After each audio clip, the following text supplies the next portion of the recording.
Bonsoir et bienvenue dans cette édition. Aujourd'hui, 3 mai, c'est la journée internationale de la liberté de la presse. Elle est célébrée dans un contexte marqué par la pandémie du coronavirus. À cette occasion, le ministre de la Communication, porte-parole du gouvernement, a fait une déclaration. Bien évidemment, la lutte contre le Covid-19 était au menu de cette déclaration. Adoum Mangana Adoum décrypte pour nous cette déclaration.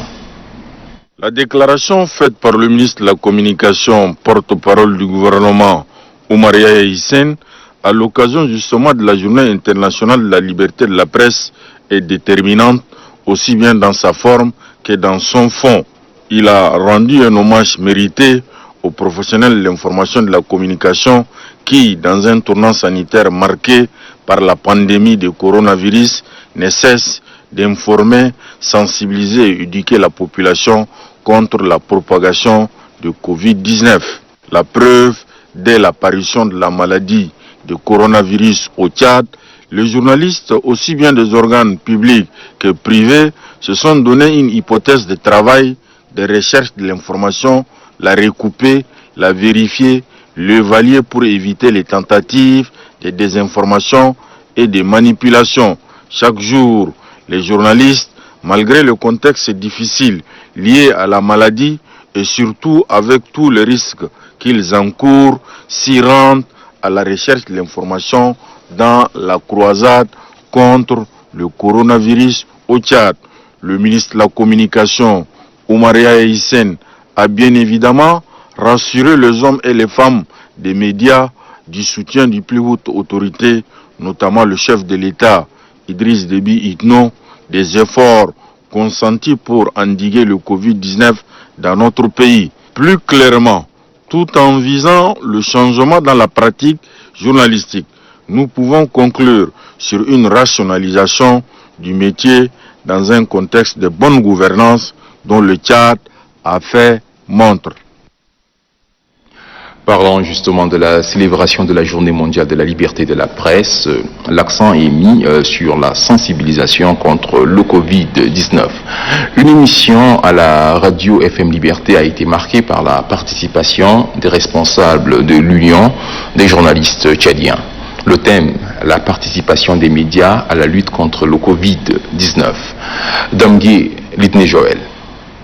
C'est un 3 mai pas comme les autres, une journée mondiale de la liberté de presse dont la célébration au Tchad est dépourvue des festivités qui jadis la caractérisaient. À cause de la pandémie du Covid-19, cette journée, dans un format réduit, est consacrée à la réflexion sur le thème, le rôle des médias dans les situations d'urgence. Au plateau de la radio FM Liberté de N'Djamena, les responsables de l'Union des journalistes du Tchad, au cours d'une émission, débattent sur la contribution des médias tchadiens dans la lutte contre la maladie à coronavirus. Un rôle que les professionnels des médias assument en toute responsabilité, à en croire le président de l'UJT. C'est le lieu de saluer le courage de tous les journalistes, que ce soit du public ou des privés, qu'ils travaillent dans ces conditions très difficiles.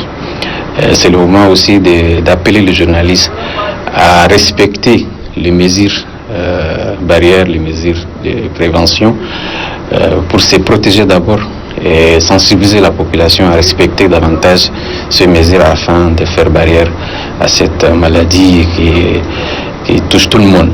Pour plus d'efficacité dans cette lutte, l'UJT sollicite l'accompagnement et l'allègement des tâches des médias par les pouvoirs publics.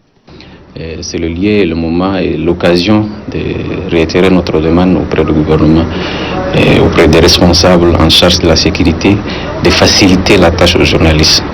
Témoignant l'accent particulier que les radios privées mettent en ces derniers temps dans la sensibilisation contre le Covid-19 et au regard des difficultés financières auxquelles elles font face, le président de l'Union des radios privées du Tchad plaide pour l'aide financière publique à ces radios. Nous avons tous apprécié les mesures prises par les autorités pour barrer la route à cette pandémie. Quand c'est arrivé, nous sommes obligés de faire passer des spots publicitaires que jusqu'à aujourd'hui nous sommes en train de continuer. C'est la même chose en province qu'à N'Djamena ici. Donc nous sommes conscients, c'est une maladie qui n'épargne personne et nous ne pouvons pas rester en marge. Mais surtout que les autorités essayent de nous appuyer financièrement, surtout ceux qui sont dans les provinces qui consomment avec les groupes électrogènes. Dans les différentes rédactions et studios des médias, bien que la célébration de la 27e édition de la Journée de la liberté de la presse se fasse de manière sobre, les professionnels se donnent à fond. Dans la foulée, chacun selon son travail, œuvre pour sensibiliser la population sur les comportements adoptés pour lutter contre la maladie à coronavirus. Dans la même dynamique, une campagne de sensibilisation de masse sur le respect des mesures barrières pour prévenir le coronavirus est menée dans la province du Mayo-Kébi-Ouest par des journalistes. Le canton RD, dans la sous-préfecture de Pala rurale, est la cible de la sensibilisation. Doba Johnsala. Journalistes de la province du Mayo-Kébi-Ouest ont décidé de mener la lutte contre le coronavirus hors des rédactions. C'est pour être plus proche des auditeurs, les sensibiliser davantage à respecter les mesures barrières. Pour cette campagne de sensibilisation de proximité, la population du canton RD dans la sous-préfecture rurale de Pala a été la cible. Pragmatique, les journalistes ont distribué des supports portant les messages essentiels sur les gestes barrières. Ils ont également installé des dispositifs de lavage des mains dans les cours de chefferie traditionnelles des lieux de culte de la localité. Pour le chef de canton de RD, l'initiative des journalistes de la province du Mayo-Kébi-Ouest vient consolider les efforts des chefs traditionnels. Je pense qu'avec l'appui des journalistes, vraiment ça va beaucoup nous aider. Je voudrais que vous continuez comme ça dans mon canton en général. Ça va renforcer encore tout ce que j'avais passé dans mon village. Dans chaque village, j'ai fait le tour. Et donc les gens ont compris, mais ça ne suffit pas. Quand ils vont voir la présence des journalistes, et c'est là où ils vont confirmer que réellement ce que le chef a dit sur le terrain, c'est une réalité. Dans toutes les langues locales, les journalistes ont expliqué terre à terre aux différentes communautés le danger que représente le Covid-19.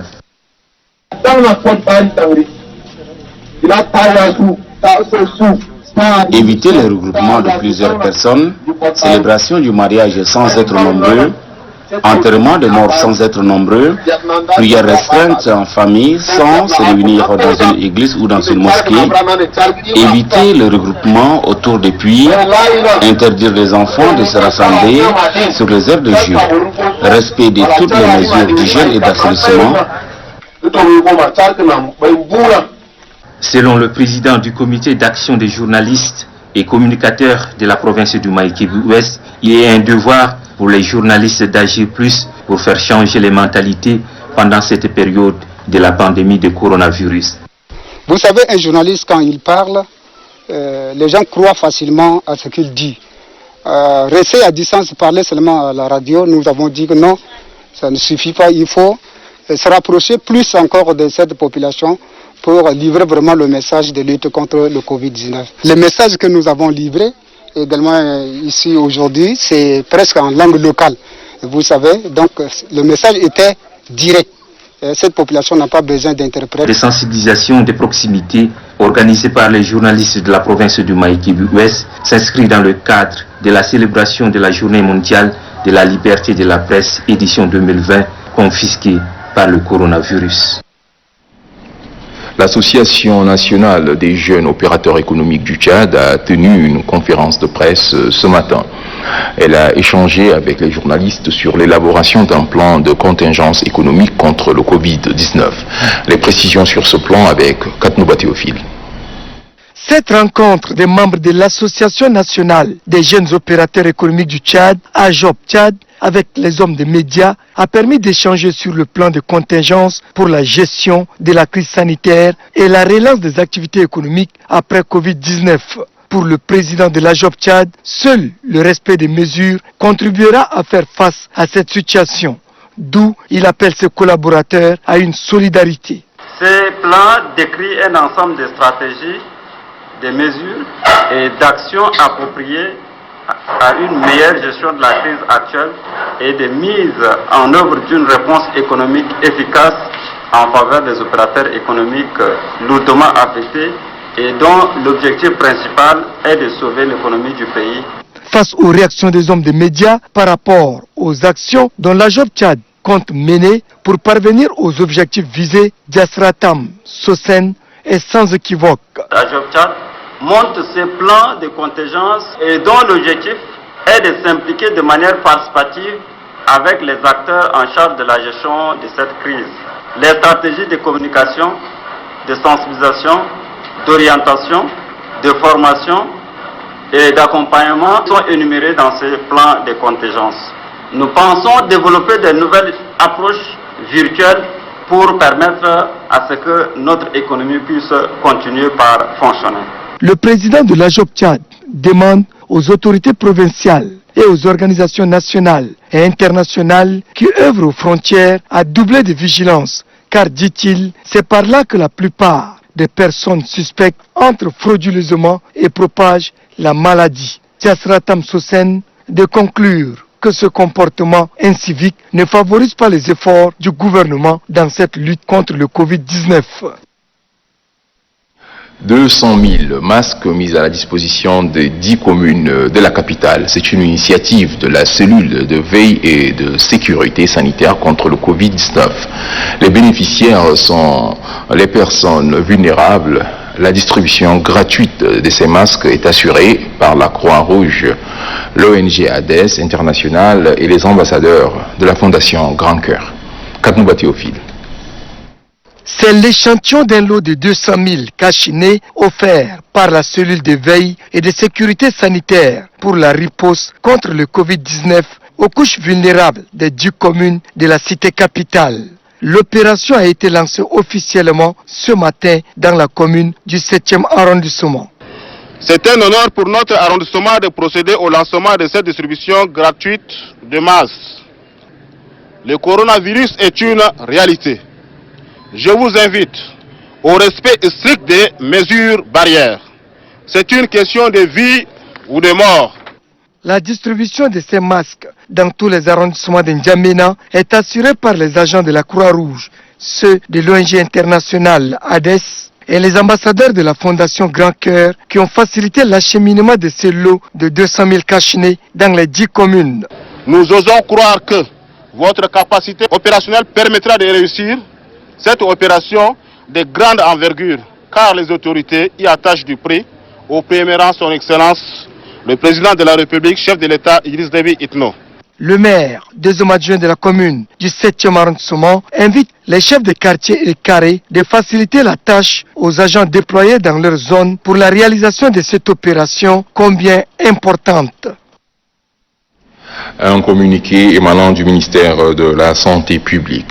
Le ministre de la Santé publique informe que les masques réutilisables grand public acquis par le gouvernement sont déjà disponibles à un prix modéré dans certaines pharmacies du N'Djamena, dont la liste sera rendue publique demain.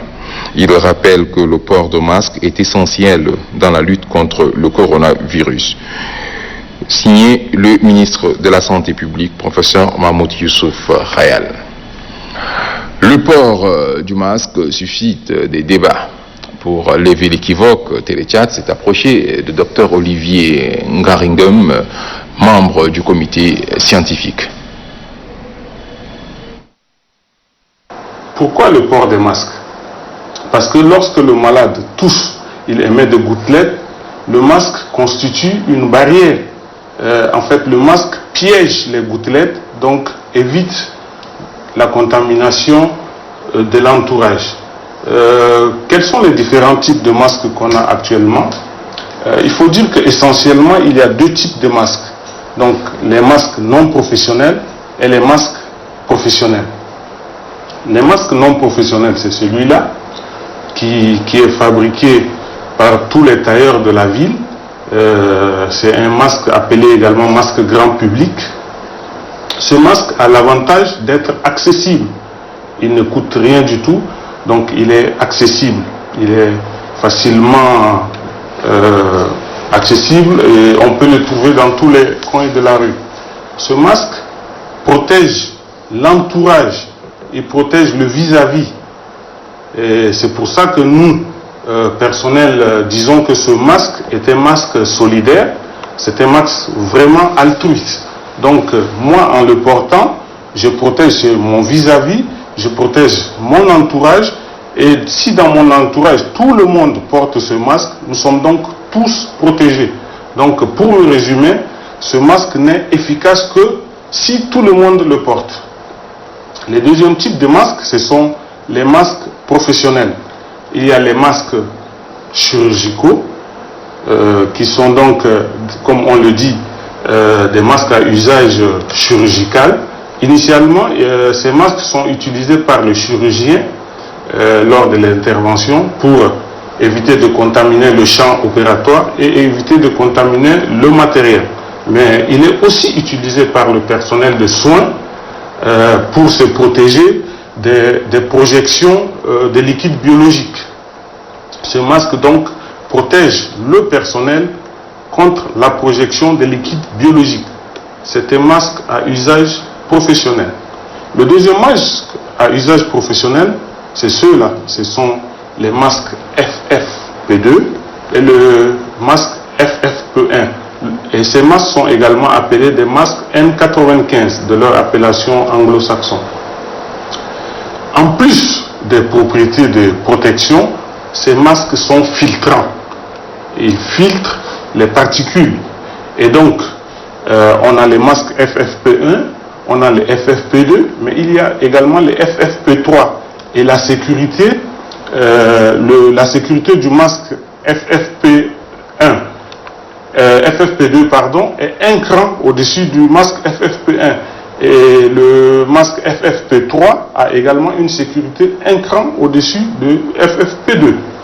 Ces masques sont utilisés uniquement par le personnel travaillant en première ligne. Ils sont utilisés par le personnel qui prennent en charge les patients Covid-19. C'est pourquoi leur utilisation requiert une certaine formation.